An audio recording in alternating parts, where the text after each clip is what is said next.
Hello, I hope you have a good day. Today, we will talk about a story in which a strange signal spreading through cell phones turns all humans into bloodthirsty creatures. A man joins a group of survivors to try to find his wife and her son, who have disappeared in the chaos.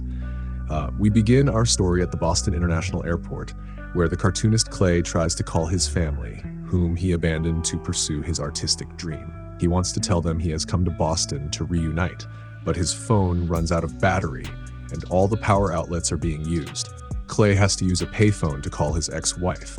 Suddenly, most people at the airport start squirming and moaning in pain while holding their phones to their heads, including those with headphones or Bluetooth devices. A horrible noise screeches in their ears, and soon they start foaming at the mouth before transforming into zombies.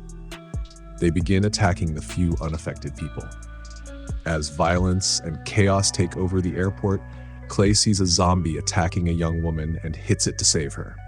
There is a man feeding on a dog, others falling from the second floor, and a girl who steals a phone to call 911, only to mutate. Clay also watches as the girl crashes into a wall, and a restaurant chef uses his knife to kill people. Clay uses his wallet to defend himself before kicking the zombie down. Finally, some guards appear and start shooting at the zombies. Clay shares his conclusion that only the people who were talking on the phone have mutated, so the guards should not use theirs to call for reinforcements. Things continue to get worse as the guards shoot anyone who gets in their way, so Clay tries to hide between the seats. Outside, two planes collide in the air, causing them to crash into the building. Fortunately, Clay manages to escape just in time and takes the escalator to reach the underground, but two creatures chase him and jump, causing him to fall onto a pile of writhing zombies. Suddenly, a worker leaves the train and almost kills Clay, but another guy stops him, pointing out that Clay is not a zombie. Both men drag Clay to the train with other survivors. Clay warns them about the phones, but they explain they can't get a signal down here anyway. The train driver, Tom, points out that the power is out, so the train isn't running. They will have to walk through the tunnels to escape. Most of the survivors are too afraid to wander, so Tom and Clay leave with Mike. They walk until they see a light at the exit, where some people are waiting. The group wonders if they are zombies or humans. Before they can check, a zombie comes out of hiding and immediately kills Mike. Clay attacks the zombie, pushing him, but the noise draws the attention of the zombies at the exit, who come after them. Tom finds some stairs, so he and Clay quickly climb towards a sewer while kicking the zombies trying to grab their legs. One zombie almost manages to follow them, but they work together to push it down and close the sewer, which they block with a dumpster. They then run to Clay's house, where they find the door destroyed and dead neighbors in the hallways. Once they get to Clay's apartment, Tom notices all of Clay's creepy art on the walls. The landline doesn't work, so Clay borrows Tom's phone to warn his family, but the answer is coded. Tom tells him to put the phone in the freezer so the battery lasts longer. Later that night, the duo share a drink when they suddenly hear someone knocking on the door. Clay opens it carefully and finds Alice, the upstairs neighbor, with a knife in her hand and covered in blood, but she doesn't seem to be a zombie. They let her in. Clearly scared, Alice asks them to close the blinds to avoid being seen and explains that she had to kill her mother, which left her traumatized. Clay tells her to take a shower and lends her some clean clothes that his ex-wife left. Then Clay announces he is going out to look for his family, explaining that he thinks they may be okay because his wife was still talking to him normally when the attack happened, and his son only sends texts. Both Tom and Alice agree to go with him, but first they will rest for a few hours. While Alice sleeps, Tom says it is probably a terrorist attack, but their conversation is interrupted by Tom's phone ringing in the freezer. They decide to cancel the call and leave it there. In the morning, they look out the window and notice hundreds of zombies in the streets, reminding Alice of a flock of birds. After grabbing some objects that can be used as weapons, the trio leaves the apartment and immediately sees a crowd of zombies nearby. At that moment, a couple on a motorcycle passes by, and the zombies quickly chase them, giving the trio the opportunity to escape unnoticed. As they cross the suburbs, they see a house with signs indicating the owners have many weapons. They decide to enter and look around, but they don't see anyone until Alice finds a pile of corpses in the basement. The trio takes the opportunity to gather all the weapons they can find. Before leaving, Alice notices a boy petting a dog on a swing in the backyard. Worried, they go to check on him, but as soon as they talk, the boy turns around and growls, proving he is a zombie. Tom immediately shoots him, only for a group of zombies to suddenly appear in the forest behind the house and start running towards them. The trio opens fire, slowing down the zombies, but the bullets are not enough to prevent the zombies from chasing them. The trio continues running through the forest, causing many zombies to crash into trees or trip over branches, but even with broken legs, the zombies keep moving. The trio tries to take them down again, but more zombies keep appearing. They run towards a lake and hide under a boat. When the zombies arrive at the lake, they look at the sunset and open their mouths to make a horrible screech that sounds like a telephone signal. Then they simply leave. The trio analyzes what just happened and concludes that the zombies are programmed to stop at sunset. Tom wonders how the zombies knew where they were so quickly and realizes they learned their location when the boy saw them, which means they share a hive mind. The group continues traveling for an entire day.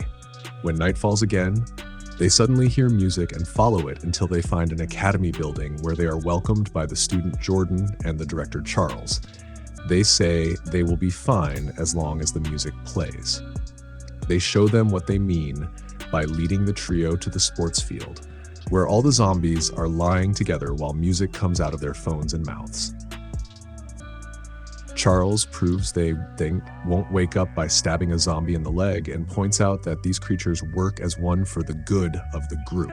He even calls it the next stage of human evolution, but worries that the zombies will realize they don't need to sleep. It is obvious that they need to kill all these zombies before they wake up. So Charles suggests dousing them with gasoline and burning them while they sleep. Tom and Clay get on a truck and start spraying gasoline all over the field of corpses. Once the truck leaves, Charles sets them on fire with a flaming arrow, and the group watches the zombies burn, but some of them start to wake up, and they have to knock them down. At that moment, the flames follow a trail of gasoline to the truck, causing it to explode and killing Charles in the process. Jordan has a nervous breakdown, and Clay has to comfort him, feeling rage coming from the bodies in flames. The group decides to leave the academy. After wandering for a while, they find an empty drive-in where they can hide during the day. Tom prays for their future, and the group goes to sleep, but Clay hears a strange noise coming from the bathroom. When he goes to check, he is surprised to find a zombified, raggedy man busy with his ex-wife. At that time, Clay wakes up and realizes it was a nightmare. When talking with the others, they discover they all dreamed about the same boy. It is very strange because Raggedy Man is a character from Clay's comics. When night falls, the group goes out and finds a pile of mobile phones nearby. Tom and Alice's phones suddenly ring, but they simply add them to the pile.